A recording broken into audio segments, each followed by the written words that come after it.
Bagaimana perasaan Mas Prabowo? Soal etik, enggak semua etik.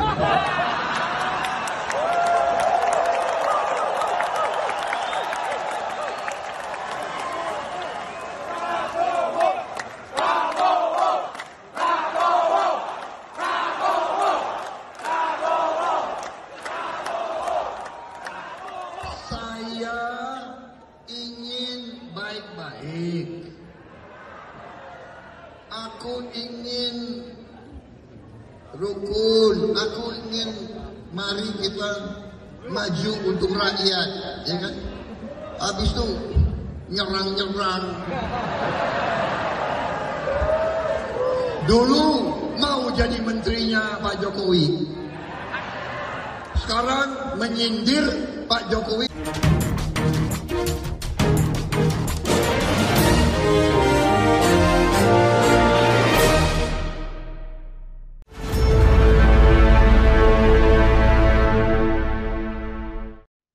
Halo, apa kabar? Kembali bersama dengan Bung Rocky. Tadi sebelumnya bukan tadi pagi ya, biasanya pagi tadi sore kita membahas soal air bah yang mungkin mengancam bah politik ya, yang mengancam Pak Jokowi. Tapi ini sementara sebelum tiba itu Pak Prabowo yang kena giliran air bahnya, Bung Rocky ini bahnya di media sosial, gitu ya, karena di media sosial itu lagi rame banget ini, videonya viral. Ini kelihatannya ini video bocoran dari Rakornas Gerindra yang Pak Prabowo apa ya meniru-nirukan Anies soal ketika dia ditanya kenapa dia memilih Gibran gitu, persoalan etik gitu. Dan dia ini yang saya kira nggak pas juga Pak Prabowo menyebut etik dasmu. Ini bahasa Jawa kan kasar banget. Dasmu itu kan kepalamu tuh. Seorang orang Jawa itu kalau di soal kepala ini sebuah kehormatan loh. Makanya nggak boleh pegang kepala orang Jawa itu. Jadi kelihatannya atau terbaca bahwa debat pertama itu membekas kuat pada publik sehingga bacaan Gerindra itu harus diselamatkan sebetulnya semacam krisis yang memungkinkan Gerindra mengalami defisiensi di dalam legitimasi itu. Dan Pak Prabowo akan ingat terus bahwa peristiwa debat itu ada hal yang bagi dia kurang bisa dieksplisitkan di dalam waktu yang terbatas itu kan 1 menit itu, dan karena itu dia saring lagi intipatinya lalu muncul di dalam rakernas itu, walaupun sebetulnya itu dari segi kepentingan internal ya Prabowo pasti harus mengkonsolidasi partainya supaya mampu untuk menerima fakta bahwa ada perdebatan, tetapi perdebatan itu sebetulnya keliru menurut versi Gerindra Prabowo. Tetapi kalau rakernas bisa bocor itu artinya tidak ada disiplin di dalam partai Gerindra, sehingga hal yang seharusnya diulas dulu atau diedit dulu sebelum dipublikasi udah terpublikasi duluan.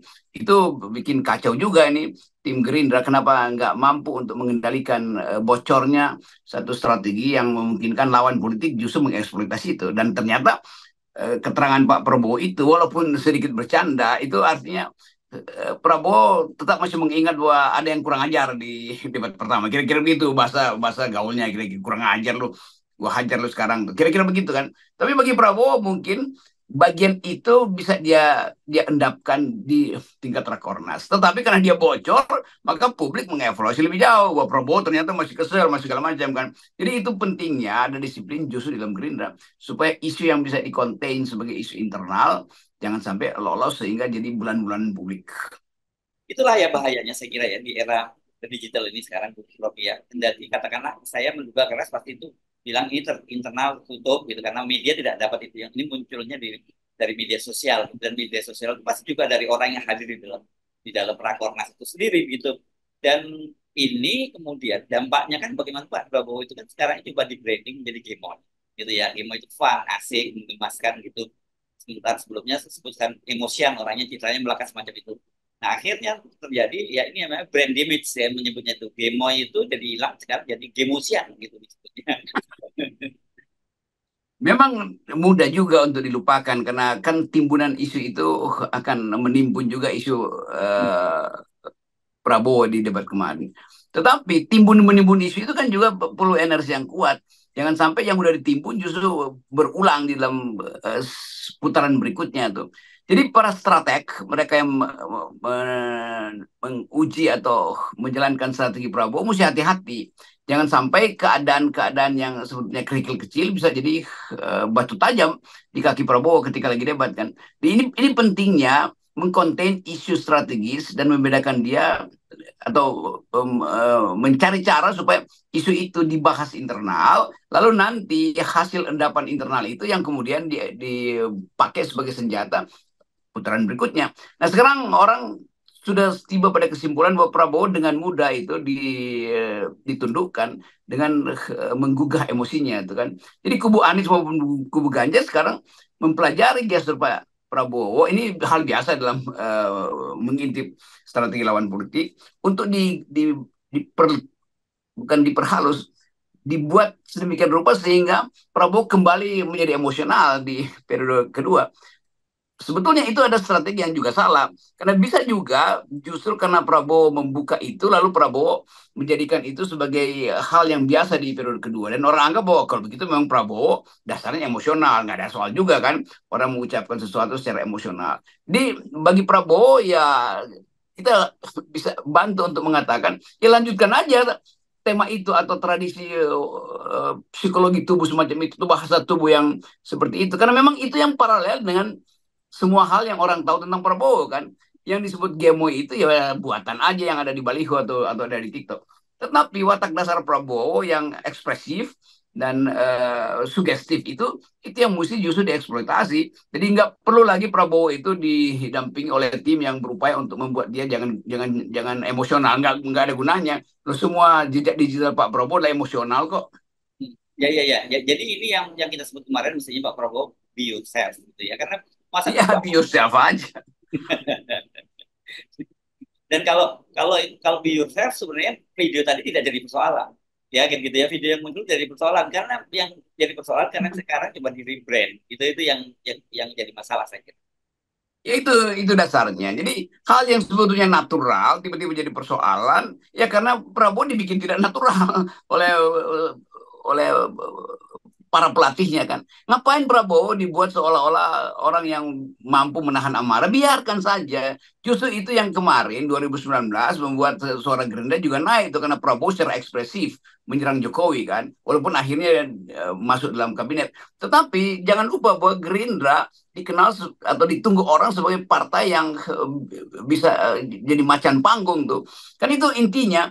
Nah beda dengan Gibran nggak mampu untuk mengekspresikan diri sesugestif Pak Prabowo. Jadi Gibran yang mestinya diolah wataknya tuh atau direkayasa wataknya. Prabowo udah 4 kali maju pemilu, ngapain direkayasa tuh penampilan kepribadiannya, karena gak ada gunanya tuh. Dan itu juga membuat Prabowo makin lama dia makin gugup untuk jangan-jangan betul yang diinginkan dari dia adalah kelemah lembutan atau kesabaran. Padahal sebetulnya itu nggak mungkin ditahan dalam 2 menit. Kalau itu ditahan, itu akan dipelajari itu oleh Anies misalnya. Untuk menunggu dalam 2 menit, Anies akan bongkar kembali persediaan emosi dari Prabowo. Lalu Ganjar akan intip, lalu Ganjar akan kompori lagi kan. Itu sebetulnya strategi yang keliru di dalam perdebatan. Orang itu mesti secara natural justru di backup, diperkuat wataknya itu dengan sistem yang lebih masuk akal. Bukan dengan mengganti sistemnya. Ya. Ini kan mengubah jati diri Pak Prabowo sebenarnya. Iya, itu konyolnya itu. Oke, dan kalau kita lihat perdebatan kemarin memang betul seperti yang Anda sampaikan tadi. Anies yang ofensif gitu, Pak Prabowo menghadapi itu, dan Ganjar kemudian pada penghujung akhirnya juga ikut bergabung kan, ikut melakukan provokasi terhadap Pak Prabowo dengan menanyakan soal penegakan hukum, penegakan HAM dan juga soal kuburan massal dari aktivis yang sampai sekarang 14 orang masih hilang itu. Gitu. Jadi bayangkan kalau putaran kedua Prabowo mulai dengan pengantar, saya akan kembali menjadi Prabowo. Orang juga akan senang gitu kan. Jadi sebetulnya biarkan aja, kembalikan Prabowo yang dikenal publik itu. Jangan dimanipulasi. Justru manipulasi itu membuat Prabowo itu kehilangan keotentikan dirinya tuh. Jadi kita ingin lihat Prabowo yang sebenarnya, bukan Prabowo yang dipoles supaya tidak ekspresif kan. Jadi kacau justru. Jadi hati-hati para pengatur strategi Prabowo, semakin Anda merekayasa, semakin Anda akan diintip oleh lawan politik Anda untuk dieksploitasi justru mental dan karakter Pak Prabowo tuh. Saya kira Anies dan Ganjar diam-diam mungkin kirim-kiriman WA tuh, mau kita kerjain lagi yuk di putaran berikutnya. Ya, iya, iya, iya. Sama seperti Anda diminta untuk mengkritik secara sopan dan santun gitu ya, Bung Rocky kira-kira ya. Ya itu sama aja tuh. Suruh gue sopan santun, ya bisa aja saya sopan santun, tapi saya jadi munafik kan. Jadi Iya. biarkan sebetulnya watak dasar orang itu harusnya dilembagakan, bukan bukan ditukar wataknya tuh. Wataknya aja yang mestinya dipoles supaya sistem emosi Pak Prabowo itu ekspresif tetapi rasional kan, itu aja kan. Kan kalau dibikin tidak rasional, emosional, tetapi dibuat seolah-olah itu ada kesantunan di situ tuh. Politik itu nggak perlu ada sopan santun tuh. Kita lihat debat politik di parlemen Australia itu saling caci maki, nggak ada soal. Tapi orang akan lihat tuh bagaimana anggota parlemen yang bermutu memakai emosinya tetapi tetap diterima karena dia memang bermutu kan, itu soalnya tuh. Ya, ya, tapi ini saya kira repot nih Bung Rocky. Kalau kita lihat bahkan tuh baliho-baliho meme dan sebagainya Pak Prabowo itu betul-betul rebrand menjadi Gemoy itu, makanya menggunakan artificial intelligence gitu ya, kelihatan cabi, apa lucu, itu benar-benar dianggap gak serius. Padahal kita sejak awal mengkritik ini bukan Pak, nggak original lagi Pak Prabowo, ini udah Pak Prabowo yang lain gitu. Dan akhirnya ya seperti kita duga ya nggak bisa namanya sikap orang itu berubah dalam waktu sekejap. Ya bayangin ya, dulu Prabowo digambarkan di baliho lagi bawa ransel komando itu kan. Kan semua orang merasa ini patriot, patriot betul. Begitu dirubah jadi gemoy, orang yang asli apa? Sebagai komando, para komando atau gemoy ala TikTok. Kan itu juga mengubah cara orang menilai Prabowo. Padahal Prabowo dimungkinkan oleh sejarah untuk masuk di dalam putaran 2019 karena kapasitas dia sebagai komandan, sebagai orang yang tegas itu. Oh, Gemo itu artinya nggak tegas, tapi tetap dianggap apa Prabowo patriotik dan tegas. Mesti dia bawa ransel komando, pakai pakai baret merah dan dalam posisi bertugas kan, itu intinya tuh. Jadi itu yang disebut menguatkan citra Prabowo yang dikenal orang, bukan mengubah citranya. Ya, iya, iya, iya, iya. Oke, kita akan tunggu ini debat berikutnya ya. Saya kira jangan sampai nanti malah Pak Prabowo kebingungan. Satu sisi timnya tetap memaksakan ke Gemoy, sementara Pak Prabowo merasa itu nggak gua banget gitu, dan dampaknya bisa terjadi malah yang terjadi nggak Gemoy enggak, emosian juga enggak. Nah jadi apa tuh? Kalau sekarang Gemoysian yang terjadi. Ya, itu sama seperti berupaya untuk merubah Gibran jadi Gilbran. Itu nggak mungkin itu kan. Jadi biarin aja Gibran segitu tuh. Cara dia menatap orang atau kemampuan dia untuk membaca pikiran orang, ya udah biarin aja begitu kan. Gak usah dipoles-poles lagi tuh. Yang mesti dipoles sebetulnya adalah Pak Mahfud tuh. Karena Pak Mahfud pasti akan cemas-cemas untuk ngadepin Gibran.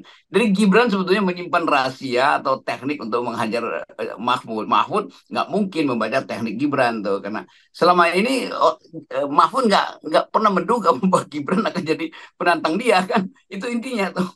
Iya, iya, iya. Oke, saya kira makin menarik ya, Bung Rocky, untuk debat kedua. Baik, sampai Oke, ketemu lagi. kita tunggu debat berikutnya. Tanggal berapa tuh? 22. Tanggal Semoga 20. FNN bisa live Yes, criticism. yes, Bukan oke, sekedar baik. live show di situ. Yes. Terima kasih, Bung Rocky. Ya.